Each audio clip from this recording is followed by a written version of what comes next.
Hey everybody, it's Craig Bector here, and in this video I'm going to give you the best camera settings for portrait photography, shooting in natural light, and then we'll get into shooting with flash. Alright, let's get started with natural light. So if you're shooting in natural light, you have a lot of flexibility because you're not worried about your flash sync speed, and we'll get to that in a second.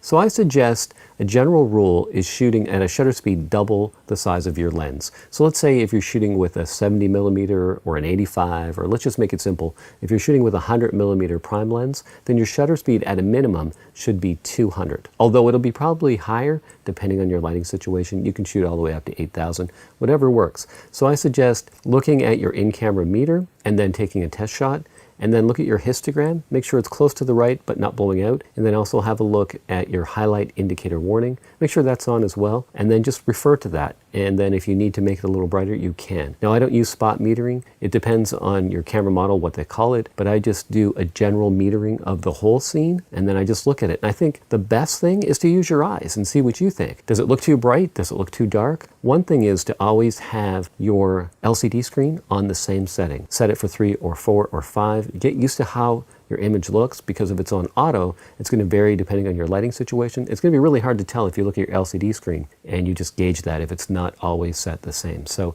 set your LCD screen to about 4 or 5, whatever works for you. Keep it that way, and then refer to your histogram, and also refer to your highlight indicator warning. So if you're shooting natural light, as long as you're over a shutter speed of 200, you're usually pretty good. Now as far as your aperture, it really depends on your lens. If it's 2.8, general rule is 3 stops above that is roughly the sharpest point of the lens. So if you're going for sharpness and you're using a 2.8, then you're probably going to want to shoot around f8. So anywhere from f5.6 to f11 if you're shooting portraits. Now if you want that blurry background, then you're going to want to open it wide up. You might lose some sharpness, but you can use a tripod hopefully to compensate for that. Now I like to shoot at f1.4, and that's just me, so it's really depending on your style. Now let's get to flash photography. Now there's 2 different types of strobes out there. So with some strobes you have a capped sync speed. So what that means is if you shoot above that, you'll see a black line in your image. So for example, on a Canon camera with certain strobes, you can only shoot at a shutter speed of 200, nothing higher than that. And some Nikon cameras you can shoot at a shutter speed of 250. So be aware of that, what type of strobe you're shooting with. Now one thing you can do to shoot at a wider aperture is to use a neutral density filter. I'm going to put a link to a video below where I've shot with a neutral density filter, and normally I'll shoot with a 3 stop, so bringing the light down 3 stops. That will allow you to shoot at a more open aperture, say close to f1.4 or f2. So that's what you would use if you're shooting outdoors and you want a wider aperture and you know that your shutter sync speed is capped at 200 or 250.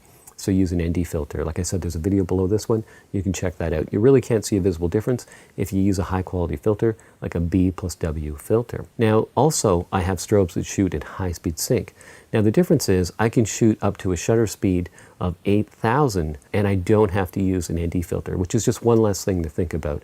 And again, I'm always thinking the same thing. If I'm shooting with a 100mm lens, I times it by 2 and I don't want to go below 200, and it's just the same principles apply. So it's really about the artistic look that you're looking for, and then really just making sure that you don't blow out the highlights so that you can cover everything when you're in RAW and in your in post. Now another good idea is, I don't always do this, I use it for a reference. It's the color checker. I have one of these. I also have the video color checker. I'll shoot that and I'll look at the suggested white balance. But often for my taste, I find it a little too warm. For example, if I'm shooting with my strobes, I set my white balance to manual to 5500, and then often I'll cool it down to maybe 52 or 53, although the color checker here might say that I should be at 6,000 or I should be at 7,000. So always having an accurate white balance really doesn't matter as much if you're not shooting for a catalog and fashion and they want their colors to be totally accurate. If you're just going for your own look and skin tones,